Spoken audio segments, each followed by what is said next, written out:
Hi, Armoured Pants here, and I have a mastery game for you in the Panzer IV-S medium tank. I did a review of this tank recently, and I have a link in the description, so it has all the spec details, everything. So we won't actually talk about the tech spec this time, which is unusual, I know, for one of my videos. But there is a full guide to this tank on channel which you can watch. I think that guide has a first-class mastery game in it, but I then recently did a mastery game on the tank because I got this tank in a chest at the Christmas event, so I just decided I would put this up for you.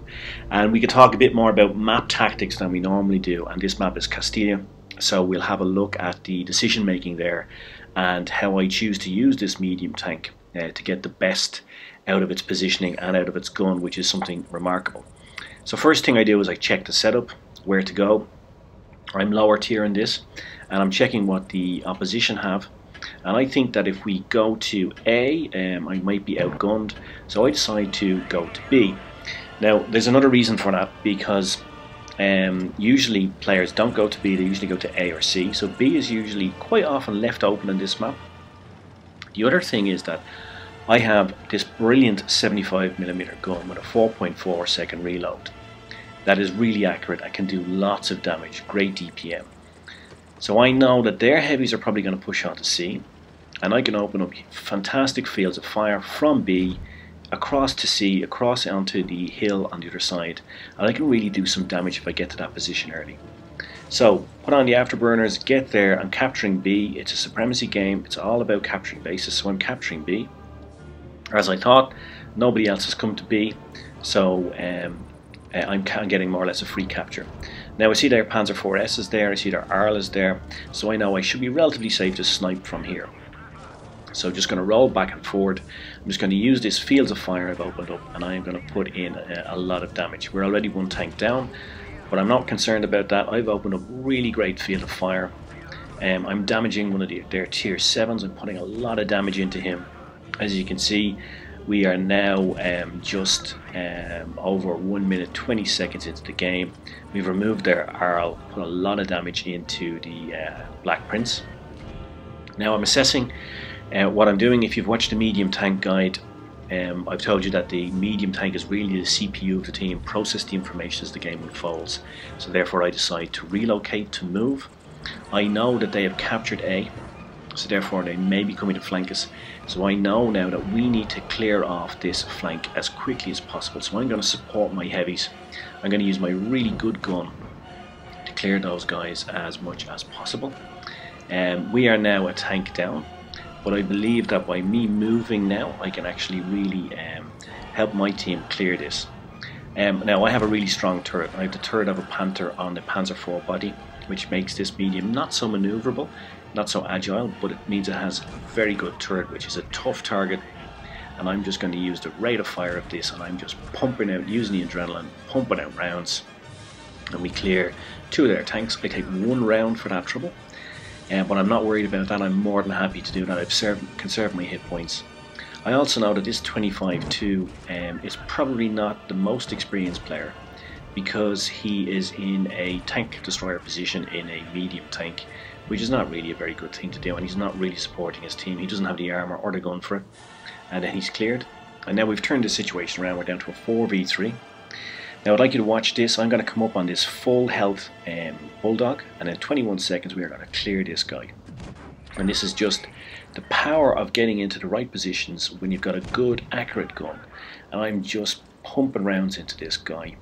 And he just decides, I'm not happy with this situation, so now he's trying to get out of there, try to get some cover. But the gun on this tank is so good, so reliable, I'm just pumping rounds into him. I knew my ally was going to get him, so I decided I'd try to use a HE round so that I could set him on fire. I didn't, but I knew he was going to be cleared anyway. But here we are, speeded up, 21 seconds, just mayhem, clear a 1000 hit point tier 7 tank, and he's just gone in 21 seconds. That's the power of decision making and the power of getting your tank into the right position. Now we need to cap, because you may think looking at the scores this game is not in balance, but it is, because it's a Supremacy game, and Supremacy is all about capturing bases. And if you don't believe me, because we're 4 tanks up against 2, they have been clever. They've captured 2 bases. They have a light tank and a medium tank. I try a snapshot on him, don't get it. Now look at the scores now. The scores are evening up.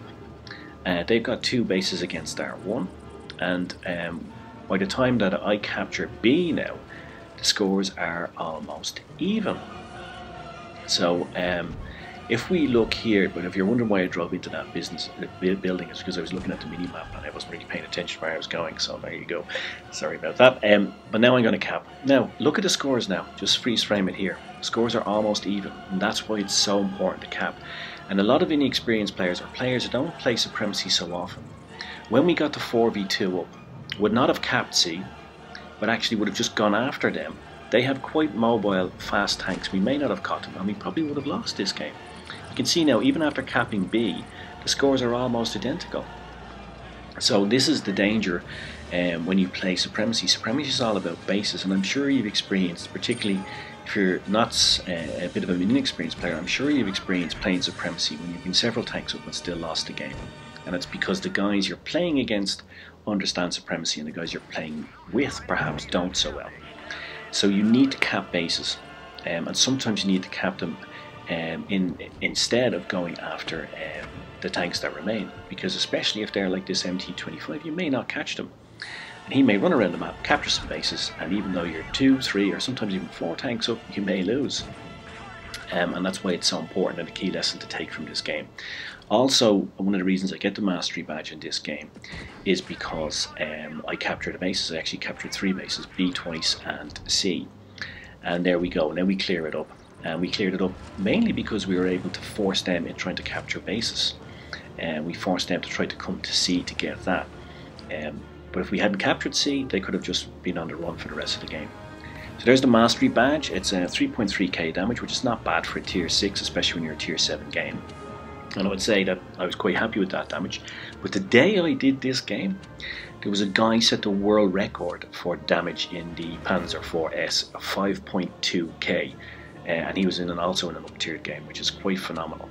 I think the biggest damage I did in an up-tiered game was in my Tiger P. I did 5.5k of damage and 5.5k of block damage, and that game is actually on channel if you want to have a look at it.